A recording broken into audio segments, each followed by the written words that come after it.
कबाब हा हा हा हा हे आहेत काळ्या चण्याचे कबाब. खूप टेस्टी होतात आणि साहित्य सगळं आपल्या घरचंच. चला तुम्हाला कृती सांगते.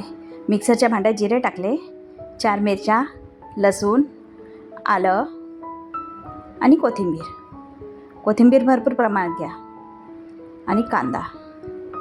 मी एक कांद्यातला अर्धा कांदा हिच्यामध्ये टाकला आणि अर्धा कांदा साईडला ठेवला.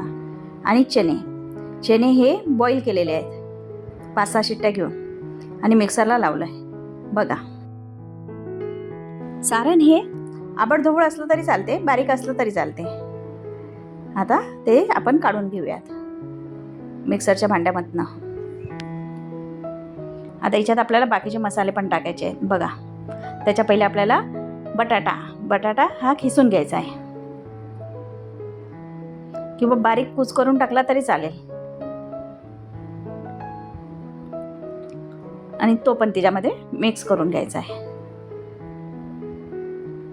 आता जो उरलेला कांदा होता तो, हळद, तिखट, धने पावडर, जिरे पावडर, चाट मसाला, आता येईल गरम मसाला, हिंग आणि मीठ. एवढं साहित्य हवं. आता मी याच्यात टाकलंय फक्त पोहे खायचा 1 किंवा 2 चमचे चीज. याने मऊपणा येतो कबाबला आणि आतून खूप सॉफ्ट होतात, खूप छान होतात. हे सगळं साहित्य मिक्स करून घ्यायचं छानपैकी हाताने आणि त्याचे छान गोळे करून कबाब करायचे. तुम्हाला हवा तो आकार द्या. मी असे गोल आकारच दिला. आता असे मी कबाब करून घेते. बघा, याच्यात 10-12 कबाब होतात, पण मी आता 7च केले, बाकीच्या नंतर. हे तुम्ही मुलांना डब्यात पण देऊ शकता, घरी पण खाऊ शकता. खूप खूप टेस्टी होतात आणि प्रोटीन आहे याच्यात भरपूर प्रमाणात, त्यामुळे डाएटसाठी पण उत्तम. फक्त तेलाऐवजी तुम्ही तूप टाका किंवा ऑलिव्ह ऑइल टाका, काहीही वापरू शकता. खूप छान होतात. बघा,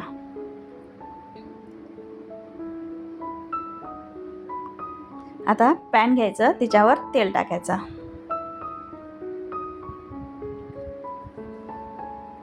आणि एकदम स्लो गॅस करायचा. जास्त फास्ट नको, थोडा मीडियम केला तरी चालेल, पण फास्ट नको, कारण आतून पण झाले पाहिजे थोडेफार. तसं आतून व्हायचं काम नाही, कारण आपण सगळं बॉईल केलेलंच घेतलं आहे. बघा,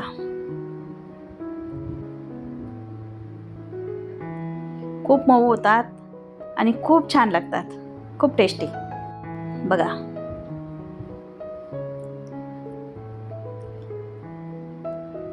झालं ना घरच्या साहित्यात. किती छान कलर आलाय, बघू शकता. जसे दिसतात ना तसेच टेस्टला पण अति छान होतात. सो हा हा हा हा मस्त. तुम्ही करून बघा आणि खाऊन बघा, मगच मला सांगा की कसे झाले.